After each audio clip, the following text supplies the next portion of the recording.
नमस्कार, स्वागत है आपका मेरे YouTube चैनल में। आप देखते हैं क्वेश्चन नंबर 101। किस मुगल बादशाह ने 1733 ईस्वी में बिहार की सूबेदारी बंगाल के नवाब शुजाउद्दीन को प्रदान की?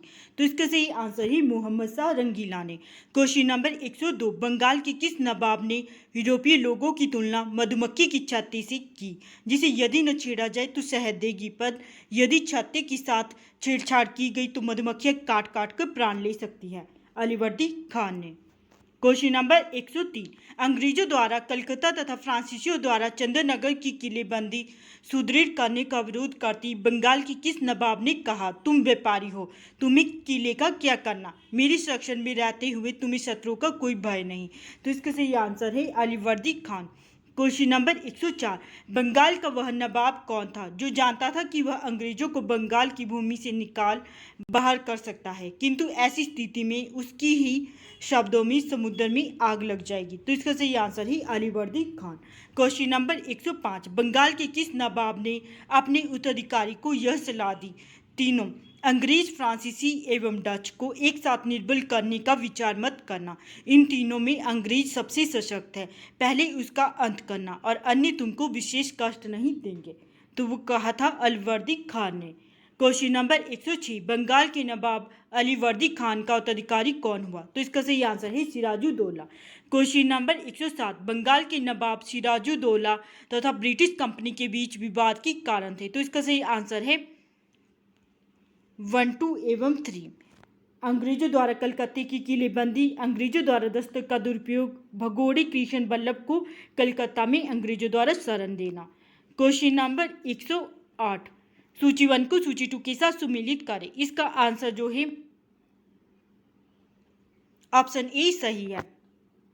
कलकत्ता पर नवाब सिराजुद्दौला द्वारा अधिकार वो हुआ था 15 से 20 जून 1756 को। काल कोठरी की त्रासदी 20 जून 1756 को। अलीनगर की संधि 9 फरवरी 1757 को। प्लासी का युद्ध 23 जून 1757 को। Question number 109। बंगाल के नवाब मीर जाफर ने कठपुतली मुगल बादशाह आलम द्वितीय से क्लाइव को साबत जंग यानी कि युद्धों में अनुभव प्राप्त की उपाधि एवं कुछ क्षेत्रों की जमींदारी दिलाई। क्लाइव की जागीर कहलाने वाले उस क्षेत्र की पहचान कीजिए। 24 परगना। बंगाल के नवाब मीर कासिम ने मुर्शिदाबाद के स्थान पर मुंगेर की राजधानी बनाया, क्योंकि वह मुर्शिदाबाद के षड्यंत्रमय वातावरण तथा कलकत्ता से दूर रहना चाहता था ताकि अंग्रेजों का हस्तक्षेप न हो। Question number 111।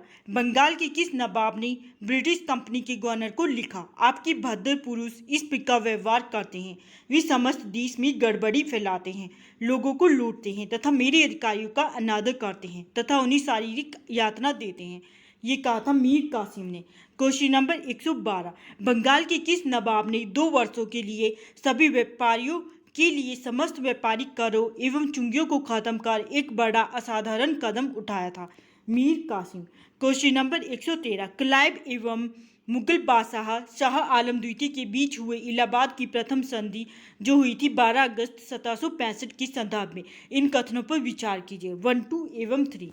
शाह आलम द्वितीय को कड़ा व इलाहाबाद के जिले दिए गए। कंपनी को 26 लाख रुपये सालाना के बदले बंगाल, बिहार एवं उड़ीसा की दीवानी स्थायी रूप से मिली। हैदराबाद के उत्तर की जिलों उठी सरकार को अंग्रेजों की जागीर के रूप में मान्यता दी गई। Question number 114। इलाहाबाद की द्वितीय संधि 16 अगस्त 1765 को किनके बीच हुई? शुजाउद्दौला एवं क्लाइव के बीच। Question number 115। कर्नल क्लाइव का गधा या सियार की संज्ञा किसे दी गई थी? मीर जाफर को। Question number 116। कलकत्ता की सुप्रीम कोर्ट के एक न्यायाधीश ने बंगाल के किस नवाब को भूसे से भरे एक बेताल यानी कि फैंटम के रूप में उल्लेखित किया? Mubarak Daula. Question number 117। Colonel Malleson ने कहा, कंपनी के अधिकारियों का अब एक ही उद्देश्य है, जितना लूट सको लूटो, और यह कि वह सोने की एक ऐसी थैली है जिसमें जब भी चाहे हाथ डाल लो। इसमें वह किसके लिए प्रयुक्त किया गया है? मीर जाफर। Question number 118। किसने फ्रांसीसी विशेषज्ञों की मदद से डिंडीगुल में एक आधुनिक शस्त्रागार स्थापित किया? हैदर अली ने। Question number 119। किसने घोषणा कर रखी थी कि वह अंग्रेजों को पहले तो अकाट से निकाल बाहर करेगा तथा अंततः भारत से? हैदर अली। सूची 1 को सूची 2 के साथ सम्मिलित करें। इसका आंसर ऑप्शन ए सही है। प्रथम एंग्लो मैसूर युद्ध 1767 से 69, मद्रास की संधि। द्वितीय एंग्लो मैसूर युद्ध में हुई थी मंगलोर की संधि 1780-84 में। तृतीय एंग्लो युद्ध 1790 से 92, श्रीरंगपट्टनम की संधि। सूची 1 को सूची 2 के साथ सम्मिलित करें। इसका आंसर ऑप्शन ए सही है। प्रथम एंग्लो मैसूर युद्ध अंग्रेज सेना का नेतृत्व किया था जनरल स्मिथ ने। द्वितीय एंग्लो मैसूर युद्ध में जनरल आयरकुट ने। तृतीय एंग्लो मैसूर युद्ध में मेजर जनरल मैडोज ने। चतुर्थ एंग्लो मैसूर युद्ध में जनरल स्टुअर्ट ने। क्वेश्चन नंबर 122, हैदर अली की मृत्यु किस युद्ध के दौरान हुई थी? 1782 में। द्वितीय एंग्लो मैसूर युद्ध के दौरान। द्वितीय एंग्लो मैसूर युद्ध को बंद करने के लिए टीपू सुल्तान तथा अंग्रेजों के मध्य मैंगलोर की संधि 1784 ईस्वी में हुई। इस संधि पर अंग्रेजों की ओर से हस्ताक्षर करने वाले मद्रास के गवर्नर का क्या नाम था? लॉर्ड मैकेरी ने। द्वितीय एंग्लो मैसूर युद्ध के समय गवर्नर जनरल कौन था? इसका सही आंसर है Warren Hastings. Question number 125, Tipu Sultan तथा कॉर्नवालिस के बीच 1792 ईस्वी में श्रीरंगपट्टनम की संधि हुई। इसके तहत इसका सही आंसर है 1, 2 एवं 4। 1 है टीपू को अपना आधा राज्य अंग्रेजों को देना पड़ा। टीपू को 3 करोड़ रुपए युद्ध क्षति के रूप में देना पड़ा। अपने 2 बेटों को बंधक स्वरूप अंग्रेजों के पास रखना स्वीकार करना पड़ा। क्वेश्चन नंबर 126, टीपू सुल्तान ने अंग्रेजों को निष्कासित करने के लिए निम्न में से किन देशों के साथ संपर्क स्थापित किया? 1, 2, 3, 4 एवं 5। फ्रांस, अरब, अफगानिस्तान, मॉरिशस, तुर्की, ये सभी। क्वेश्चन नंबर 127, टीपू सुल्तान के संबंध में इन कथनों पर विचार कीजिए। 127 का आंसर जो है वो डी सही है। 1, 2, 3 एवं 4। 1 है टीपू ने एक कैलेंडर या पंचांग लागू किया। टीपू ने सिक्का ढलाई की एक नई प्रणाली शुरुआत की। टीपू ने मापतोल के लिए नए पैमाने को अपनाया। फ्रांसीसी क्रांति जो 1789 की सफलता से प्रभावित होकर उसने श्रीरंगपट्टनम में जैकोबिन क्लब की स्थापना की, स्वतंत्रता का वृक्ष लगाया तथा अपने को नागरिक टीपू विहित करने लगा। क्वेश्चन नंबर 128, तृतीय एंग्लो मैसूर युद्ध के दौरान टीपू के विरुद्ध चतुर्पक्षीय संयुक्त मोर्चा में शामिल थे। तो इसका सही आंसर है ट्रावणकोर, निजाम, मराठा एवं अंग्रेज। क्वेश्चन नंबर 129, चतुर्थ एंग्लो मैसूर युद्ध के संबंध में इन कथनों पर विचार कीजिए। इसका आंसर जो है ये डी सही है सभी।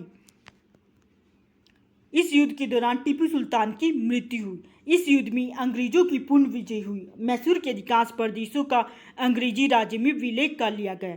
वोडेयार वंश का एक बालक कृष्णदास द्वितीय को राजगद्दी पर बिठाकर मैसूर राज्य पर सहायक संधि ला दी गई। क्वेश्चन नंबर 130, किसने कहा था मैं अंग्रेजों के स्थल साधनों को तो समाप्त कर सकता हूँ परंतु समुद्र को नहीं सुखा सकता? तो इसका सही आंसर है टीपू सुल्तान ने। किसकी अत्यंत प्रिय उक्ति थी? भेड़ की तरह एक लंबी जिंदगी जीने से कहीं बेहतर है शेर की तरह एक दिन जिया जाए। टीपू सुल्तान। क्वेश्चन नंबर 132, निम्नलिखित कथनों पर विचार करें। इसका आंसर जो है डी सही है इनमें से सभी। सिखों की प्रथम गुरु नानक देव 1469 से 1538 मुगल बादशाह बाबर की समकालीन थे और उनका जन्म स्थान तलवंडी जो ननकाना पाकिस्तान में वहाँ हुआ था। सिखों के दूसरे गुरु अंगद देव का मूल नाम लहणा था। अकबर ने सिखों के चौथे गुरु रामदास को 500 बीघा जमीन दान में दिया जिस पर उन्होंने अमृतसर नामक तालाब बनवाया। और फोर्थ है सिखों के 5वें गुरु अर्जुन देव ने अमृतसर में हरि मंदिर साहिब यानी कि स्वर्ण मंदिर नाम से प्रसिद्ध की नींव रखी थी। गुरु की गद्दी पर वंशानुगत उत्तराधिकार का प्रचलन किया तथा शहजादा खुसरो की मदद कर गुरुओं द्वारा पहली बार राजनीतिक मामलों में रुचि दिखाई। क्वेश्चन नंबर 133, किस सिख गुरु ने प्रत्येक सिख से दशांश धार्मिक कर वसूल करना आरंभ किया एवं साधु वेश त्याग कर राशि वस्त्र पहनना आरंभ किया? अर्जुन देव। निम्नलिखित में से किस पद्धति का प्रयोग वेलेस्ली ने अपने राजनीतिक उद्देश्य को प्राप्त करने के लिए नहीं किया था? धोखेबाजी। निम्नलिखित में से कौन सा कथन सही है? 135 का जो आंसर है वो डी सही है। 1, 2, 3 एवं 4। 1 है सिखों के छठे गुरु हरगोविंद ने अकाल तख्त यानी कि स्वर्ण मंदिर के विपरीत दिशा में की स्थापना की, अमृतसर की किलेबंदी की एवं सिखों को लड़ाकू बनाया। हरगोविंद को अपने जीवन के अंतिम समय कश्मीर की पहाड़ियों में किरतपुर में बिताने पड़े, वहीं उनकी मृत्यु हुई। सिखों के 9वें गुरु तेग बहादुर का मूल नाम त्यागमल था। उन्होंने सच्चा बादशाह की उपाधि धारण की।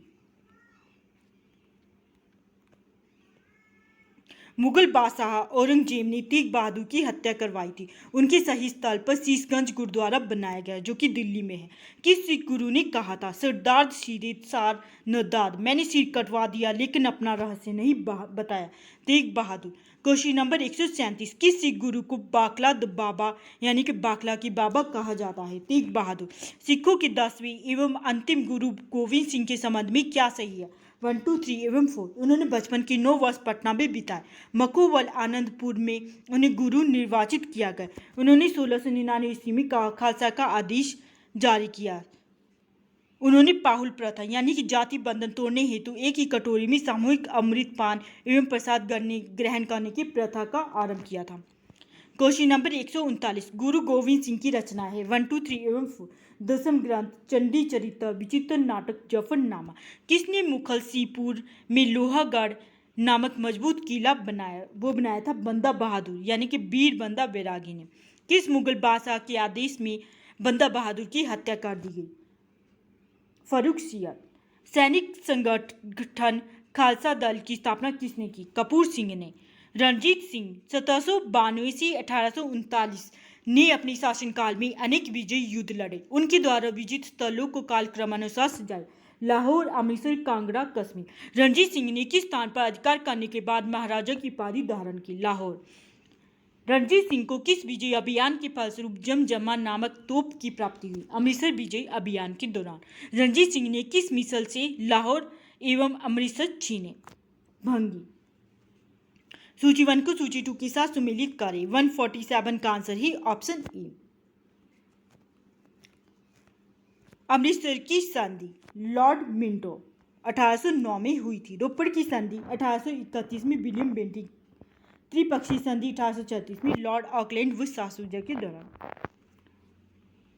रणजीत सिंह एवं अंग्रेजों के बीच हुई अमृतसर की संधि जो 1809 में हुई थी, किस नदी को दोनों के राज्य क्षेत्रों के बीच की सीमा निर्धारित किए गए? सतलुज। रणजीत सिंह ने अपने राज्य प्रशासन विशेषतः सैन्य प्रशासन में विभिन्न विदेशियों को भर्ती किया जिसमें शामिल थे 1, 2, 3 एवं 4 वंतुरा, अल्लाड, कोट एवं गार्डन, एविटेबल। पंजाब में सिख राज्य के संस्थापक थे रणजीत सिंह। प्रथम एंग्लो सिख युद्ध एवं द्वितीय एंग्लो सिख युद्ध के समय पंजाब राज्य शासक थे दिलीप सिंह। सूची 1 को सूची 2 के साथ सुमेलित करें। इसका आंसर ऑप्शन बी सही है। 1, 2 एवं 3। लाहौर की संधि 1846 में, भैरववाल की संधि 1846 में, पंजाब का अंग्रेजी राज्य में विलय 1849 ईस्वी में। भारत के किस गवर्नर जनरल के समय में सिंध का विलय 1843 में अंग्रेजी राज्य में किया गया था? लॉर्ड एलन बरो द्वारा। सिंध विजय का श्रेय किसे दिया जाता है? सर चार्ल्स नेपियर को। वेल्सली की सहायक संधि स्वीकार करने वाले राज्यों को कालक्रमानुसार सजाइए: 1, 2, 3, 4 एवं 5। हैदराबाद, मैसूर, तंजौर, अवध, पूना के पेशवा। ये सभी। सहायक संधि के संबंध में किसने कहा, हमारी नीति और हमारे लक्ष्य ने भारतीय राज्य को शून्य की स्थिति में पहुंचा दिया? लॉर्ड वेल्सली ने। सहायक संधि के संदर्भ में किसने कहा था, स्थानीय राजाओं का अस्तित्व उसी दिन समाप्त हो गया जिस दिन वे कंपनी द्वारा सुरक्षित बने या कंपनी उनकी सहायक बनी? कार्ल मार्क्स ने। भारत में सहायक संधि के जन्मदाता या आविष्कारक थे डुप्ले। सहायक संधि को सुनिश्चित एवं व्यापक स्वरूप किसने प्रदान किया था? वो किया था लॉर्ड वेल्सली ने। 159 के बाद ही क्वेश्चन नंबर 160। इसका आंसर जो है ऑप्शन ई सही है। पिंडारियों का दमन लॉर्ड हेस्टिंग्स। प्रथम आंग्ल बर्मा युद्ध लॉर्ड एमहार्स्ट। ठगों का दमन विलियम बेंटिंग। मैकाले की शिक्षा नीति प्रस्ताव विलियम बेंटिंग। Question number 161। इसका आंसर ऑप्शन बी सही है। समाचार पत्रों पर प्रतिबंध समाप्त किया गया था चार्ल्स मेडकॉफ द्वारा। प्रथम एंग्लो अफगान युद्ध लॉर्ड ऑकलैंड। प्रथम एंग्लो सिख युद्ध लॉर्ड हार्डिंग। हिंदू विधवा पुनर्विवाह एक्ट लॉर्ड डलहौजी। गोद प्रथा पर प्रतिबंध लगाने वाली गवर्नर जनरल थे लॉर्ड डलहौजी। डलहौजी की जब्ती का सिद्धांत गोद प्रथा पर प्रतिबंध के शिकार होने वाले राज्यों का कालक्रमानुसार सजाए। सूची 1 को सूची 2 के साथ सुमेलित करें। इसका आंसर जो है ऑप्शन ई सही है। सिंगोली की संधि। इसका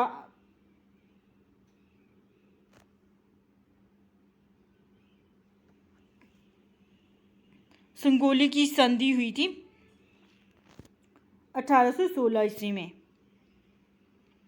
प्रथम आंग्ल बर्मा युद्ध 1824-26, द्वितीय आंग्ल बर्मा युद्ध 1852, तृतीय आंग्ल बर्मा युद्ध 1885-56 में। निम्नलिखित कथनों पर विचार करें। इसका आंसर जो है केवल 2 सही है। विलियम बेंटिक भारत के प्रथम गवर्नर जनरल थे। पंजाब के राजा रणजीत सिंह की राजधानी कहाँ थी? लाहौर। निम्नलिखित में से कौन सा एक दिल्ली में नादिर शाह की सैन्य अभियान की सफलता की संभव कारण नहीं था? आक्रमण, सेना द्वारा बेहतर सैन्य प्रौद्योगिकी का प्रयोग। केरल के राजा मार्तंड वर्मा के बारे में निम्नलिखित में से कौन सा सत्य नहीं है? ऑप्शन डी, उसने शांति बनाए रखने के लिए यूरोपीय अधिकारियों को भारी रिश्वतें दी। ये सही नहीं है। उसने त्रावणकोर पर शासन किया। सही है। उसने सामंतों का दमन किया। उसने मजबूत एवं आधुनिक सेना का संगठित किया। राज्य अपहरण नीति के बारे में निम्नलिखित में से कौन सा एक सही है? तो 169 का जो आंसर है